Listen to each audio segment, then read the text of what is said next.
bonjour, je vous retrouve pour le cours 18 qui sera consacré à la planète Neptune. Donc je vous avais posé une question sur Uranus en taureau, donc il s'agissait de faire une phrase, ce qui vous venait à l'esprit très rapidement quand vous pensiez à Uranus en taureau. Donc je vous donne comme ça quelques exemples, comme d'habitude, absolument pas exhaustifs, hein, je le rappelle, hein, parce que sinon les vidéos sont trop longues. J'ai d'ailleurs fait une vidéo sur Uranus en taureau, donc éventuellement vous pouvez vous y référer, elle est dans ma playlist, hein. Donc avec Uranus en taureau, on pourrait parler par exemple de dématérialisation de l'argent, puisque le taureau symbolise la monnaie, et Uranus, ça va être tout ce qui est technologique, donc ça peut être l'argent qui passe par des biais technologiques et donc qui est dématérialisé par exemple, hein, puisque le taureau c'est l'aspect matériel. Ça peut représenter aussi par exemple une espèce de coup de théâtre sur le plan économique, hein, donc éventuellement une crise économique. Ça peut représenter aussi une insécurité dans la mesure où Uranus vient bouleverser ce qui est représenté par le taureau, et le taureau c'est la sécurité, notamment matérielle, donc on peut se retrouver dans une période d'insécurité pendant ce long transit d'Uranus en taureau. Ça peut être par exemple, Uranus c'est aussi le collectif, donc par exemple l'argent qui est distribué au collectif, donc on pourrait imaginer par exemple une généralisation du revenu universel, par exemple dans le monde peut-être, enfin en tout cas dans beaucoup de pays, donc éventuellement aussi une précarité, hein, puisque s'il y a revenu universel, c'est peut-être aussi parce qu'il n'y a plus de travail ou ce genre de choses. Ça peut être aussi un renouvellement de l'art contemporain qui s'exprime beaucoup plus. On sait souvent qu'en période de crise, c'est là où les artistes vont être peut-être le plus originaux, vont avoir besoin d'exprimer un malaise, quelque chose de collectif. Donc on peut imaginer un renouvellement de l'art. Ça peut être aussi l'art qui passe par les nouvelles technologies, par les réseaux sociaux. Ça peut être aussi un renouvellement par exemple de l'agriculture, pourquoi pas, puisque le signe du taureau est aussi relié à l'agriculture. Ça peut être le fait de gagner sa vie, hein, le taureau, donc l'argent que l'on gagne par le télétravail ou par les nouvelles technologies de manière plus fréquente qu'avant encore. Voilà pour ces exemples. Alors donc aujourd'hui, on va parler de Neptune, hein. Neptune qui, vous le savez, est le maître du signe des poissons. Donc il est en domicile dans le signe des poissons, ça veut dire qu'il est en exil, en face, dans le signe de la Vierge. Alors concernant son exaltation, elle est vraiment controversée, vous allez trouver différentes possibilités, donc je vous en donne une, sachant que vous allez trouver tout un tas d'autres possibilités. Fréquemment, on va dire que Neptune est en exaltation dans le signe du Lion et donc en chute en face dans le signe des Verseaux. Mais vous retrouverez aussi une exaltation par exemple dans le signe du Sagittaire et du coup chute dans le signe des Gémeaux, etc. Il y en a encore d'autres de possibilités. Donc le mieux c'est d'apprendre son lieu de domicile, ça c'est vraiment capital. Donc maître des poissons, il est en domicile en poisson, et puis son lieu d'exil dans le signe de la Vierge, je pense que c'est suffisant pour Neptune. Alors Neptune a une polarité féminine, hein, et il fait le tour du zodiaque en 164 ans et je ne sais plus combien de jours, 164 ans et 3 mois ou quelque chose comme ça, hein. Donc en fait dans une vie on n'aura jamais connu, hein, le Neptune faisant le tour du zodiaque. Il va occuper qu'une petite portion de notre thème sur le temps d'une vie. Alors Neptune symbolise tout ce qui est en dehors de la raison, tout ce qui est donc irrationnel. Donc ça peut être aussi des troubles psychiques, la folie, ça peut être aussi une connexion particulière par exemple avec l'invisible, ça va être aussi tout ce qui nous éloigne de la réalité, donc la confusion par exemple, le fait qu'à un moment donné on soit dans un brouillard, dans un nuage. C'est aussi toutes les substances que l'on pourrait prendre et qui nous mettraient dans cet état second. Quelqu'un, par exemple, qui serait alcoolique va être marqué par Neptune en dominante ou conjoint à une planète personnelle. Donc ça représente aussi toutes les substances, que ce soit des drogues, des anxiolytiques, de l'alcool, n'importe quoi, tout ce qui nous met dans un état autre que l'état, si vous voulez, de conscience. Donc Neptune, c'est aussi les substances qui nous mettent dans cet état second ou dans cet état, qui nous plonge dans cet état hors du réel. Ça va représenter aussi la dépression, donc les moments justement où sur le plan psychique on est moins centré. Ça va représenter les désillusions, les déceptions, ça va représenter aussi le phénomène d'abandon. Donc là c'est pareil, un Neptune conjoint à une lune, conjoint à un soleil, ou carré à une lune ou à un soleil, il peut y avoir, ce n'est pas une obligation, mais il peut y avoir l'un des parents qui a été abandonnant par exemple dans le thème, hein. Alors, donc là, je vous ai donné un peu des aspects négatifs, je dirais, de Neptune, mais Neptune, c'est aussi l'empathie, c'est la compassion, c'est une certaine sensibilité à l'art, à l'amour, à la beauté, hein. C'est l'inspiration. C'est la muse, hein, c'est celle qui va permettre à l'artiste de créer. C'est l'intuition, du coup aussi, c'est l'élan mystique, c'est la foi, c'est la vocation. Donc c'est aussi de très très belles choses. Les idéaux, un besoin de fusionner aussi avec l'autre. Donc voilà, pour Neptune, ça va être aussi notre capacité à pardonner l'autre, donc à être à l'écoute de l'autre.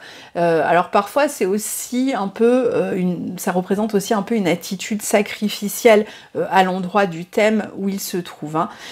Donc après, Neptune, on en avait parlé déjà avec le signe des Poissons, il va aussi représenter tout ce qui touche vraiment l'humain dans sa globalité, ou en tout cas un peuple tout entier. Donc ça va être les pandémies, ça va être les fléaux, ça va représenter tout ce qui va toucher. Ça peut être aussi les inondations, ça peut être les grosses pluies, le déluge, tout ce qui touche finalement massivement les gens, pas seulement au niveau individuel, mais vraiment sur le plan collectif.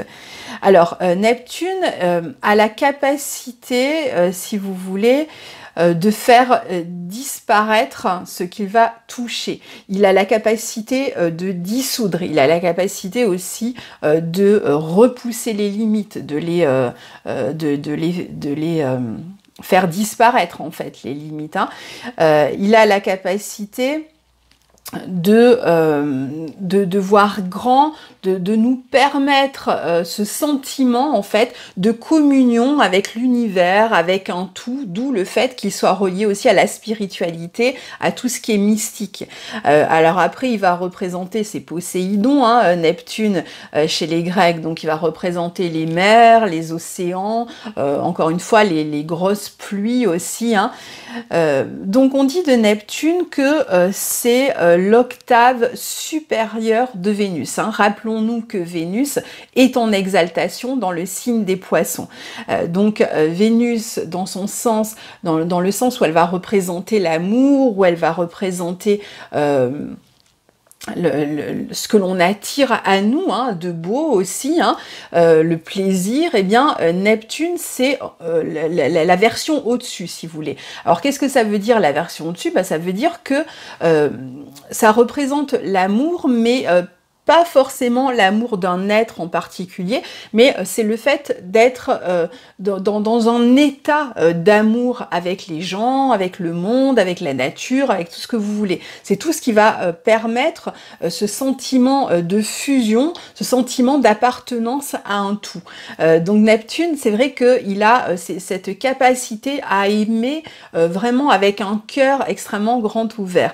Et même quand il va parler d'amour pour une personne en particulier, ça va être un amour qui va être beaucoup plus...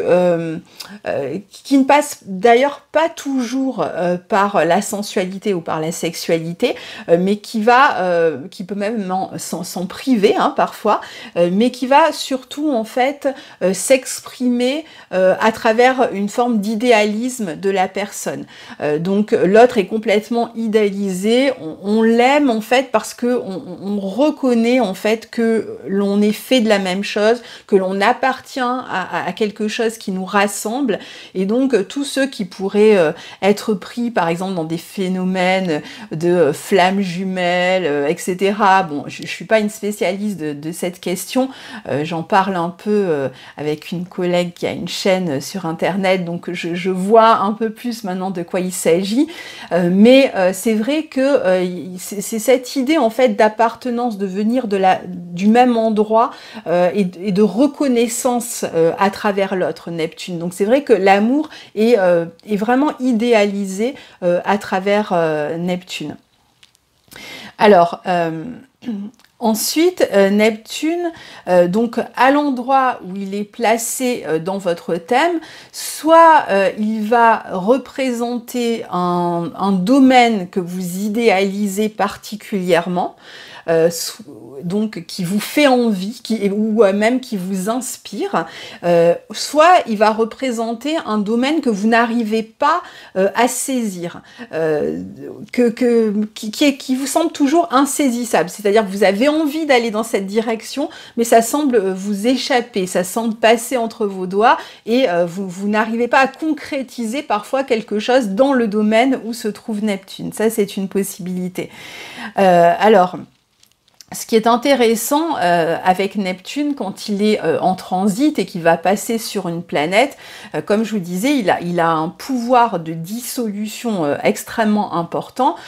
Donc imaginons que dans votre thème, vous ayez votre soleil en maison 10, et que vous recevez un transit de Neptune sur votre soleil, cette année-là, hein, que Neptune est en train de passer sur votre soleil, eh bien, il peut y avoir tout un tas de phénomènes un peu bizarres qui vous arrivent. Donc d'une part, eh bien, ça peut être une période où vous êtes vraiment dans la confusion et où vous ne savez plus trop comment vous diriger, comment diriger votre vie. Vous avez l'impression d'être en plein brouillard, hein, vraiment souvent il y a une confusion, c'est-à-dire qu'on n'arrive plus à trouver sa direction, hein, exactement comme si vous étiez dans le brouillard.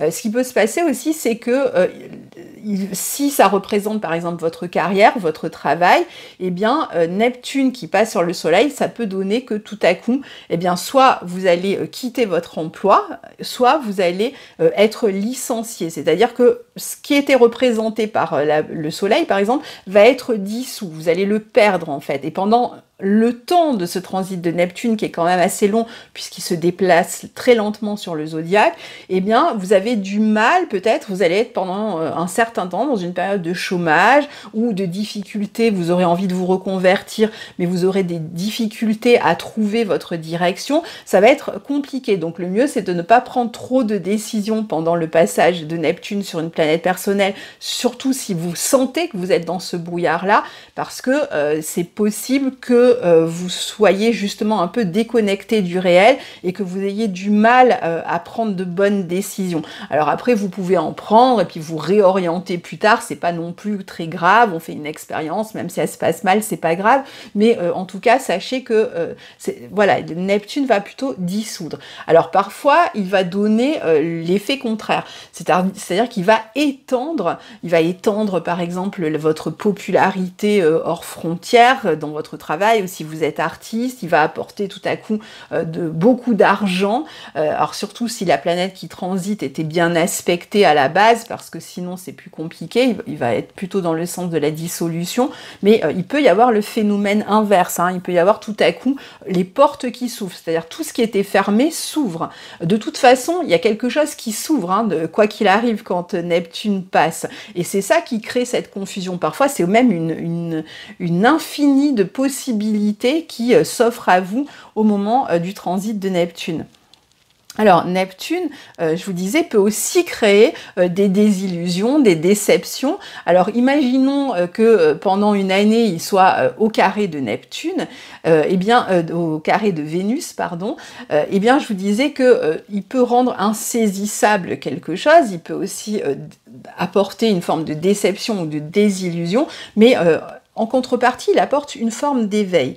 Donc c'est ça qui est intéressant, c'est-à-dire que si vous le recevez par exemple en carré à Vénus, pour donner un exemple, Vénus qui va représenter soit l'argent que vous gagnez, soit votre vie amoureuse, relationnelle, eh bien le carré à Neptune peut vous faire tomber follement amoureux ou amoureuse d'une personne qui va être absolument insaisissable. C'est-à-dire que peut-être que la relation ne sera pas réciproque, enfin votre amour ne sera peut-être pas réciproque, ou alors la personne par exemple habite au loin et vous avez du mal à vous voir au quotidien, donc c'est compliqué, il y a ce côté concret qui n'est pas là, si vous voulez, dans la relation, ou alors vous êtes en train de complètement idéaliser une personne, la relation se vit concrètement, réellement, mais vous ne vous rendez pas compte de tout un tas de signaux envoyés par la personne, vous volontairement presque, vous pourriez vous aveugler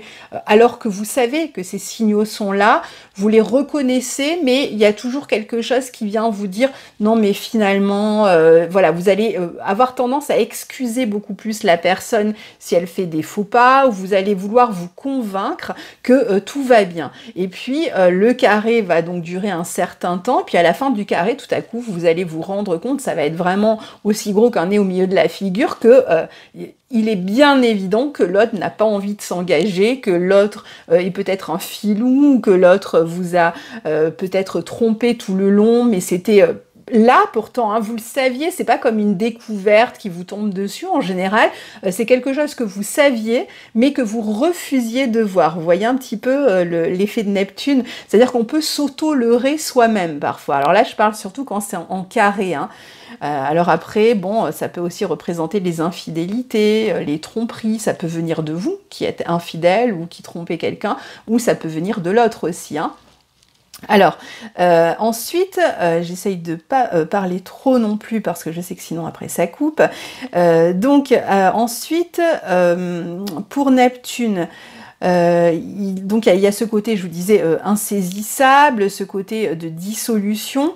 Alors si il est rétrograde dans un thème, eh bien on est exactement dans les mêmes, la même interprétation, hein, de Neptune, sauf que ça va être comme d'habitude avec les rétrogrades, vécu de manière beaucoup plus intériorisée. Donc vous allez avoir peut-être beaucoup plus d'intuition, beaucoup plus d'imagination, dont vous allez vous servir peut-être dans votre créativité. Vous risquez d'avoir plus de troubles psychiques aussi.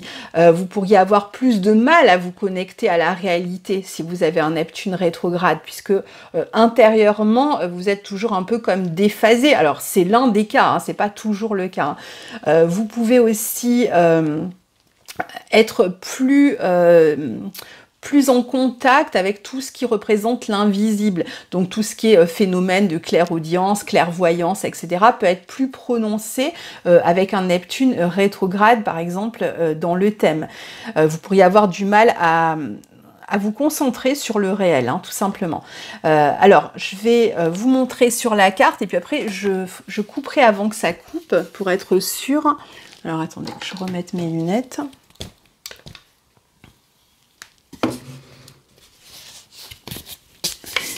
Je vous la fais à chaque fois, hein, celle-là. Donc, Neptune est en domicile en Poisson, hein. Il est en exil en face, dans le signe de la Vierge. Et puis après, bon, voilà, il est en exaltation en Lion et en chute en Verseau, sachant que c'est controversé, que vous trouverez pour l'exaltation et la chute d'autres possibilités. Donc faites-vous votre propre idée, le mieux c'est comme ça. Hein. Alors, bon, ben là je vois que ça n'a pas encore coupé, donc je vais essayer d'aller un peu plus vite. Alors, donc aujourd'hui il n'y a pas de questions, je vais vous parler de mon projet que j'aimerais faire avec vous si vous êtes d'accord. Donc ce que j'aimerais, c'est, vous savez, vous avez dans les livres parfois d'astrologie, vous prenez, vous regardez Vénus en Verseau, puis vous allez avoir par exemple un petit, moi j'appelle ça des espèces d'axiomes en fait, hein, c'est-à-dire qu'on va vous donner comme une définition de Vénus en Verseau, pareil avec n'importe quelle planète en n'importe quel signe. Et donc pour garder un petit en mémoire un petit peu hein, cette période de partage, alors j'ai vraiment eu un plaisir mais fou, on n'a pas fini, attention, hein, mais j'ai eu un plaisir fou à vous lire, à vous voir avancer, etc. Je sais que certains connaissent déjà l'astrologie, d'autres apprennent, certains n'osent pas.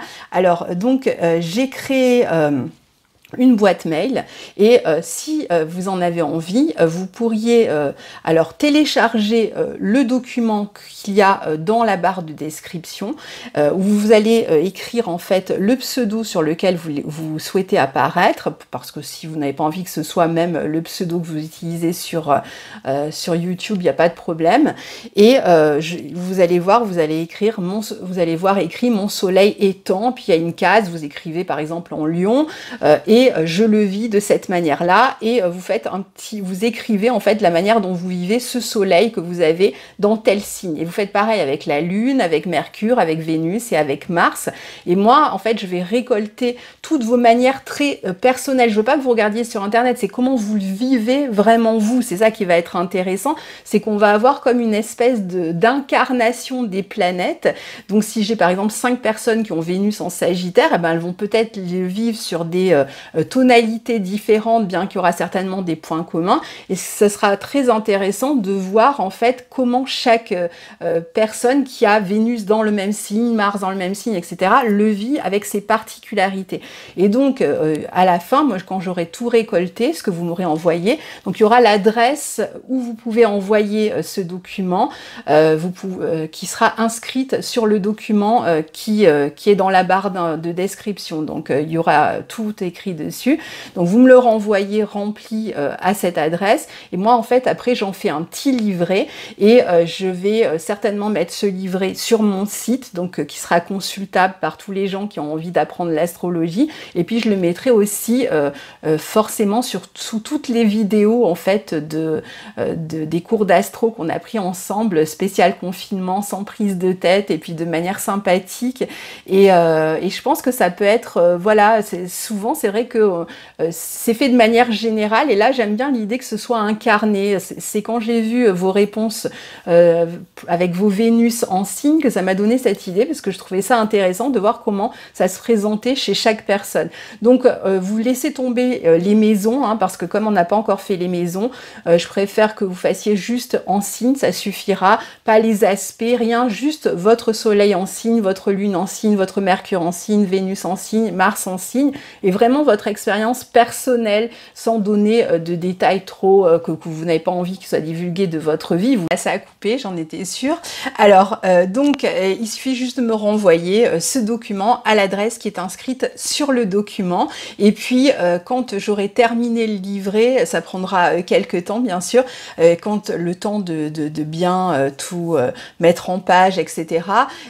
Donc je vous donnerai une date limite, hein, je vous en reparlerai de toute façon, et puis quand j'aurai préparé le livret, bien sûr je vous renverrai ce livret à chacun, à tous ceux qui m'ont envoyé un mail et qui ont répondu à ce document, et je trouve que c'est une expérience sympa comme ça, et j'y participerai moi aussi avec mes planètes, comme ça on fait vraiment quelque chose tous ensemble. Voilà, à très bientôt, au revoir.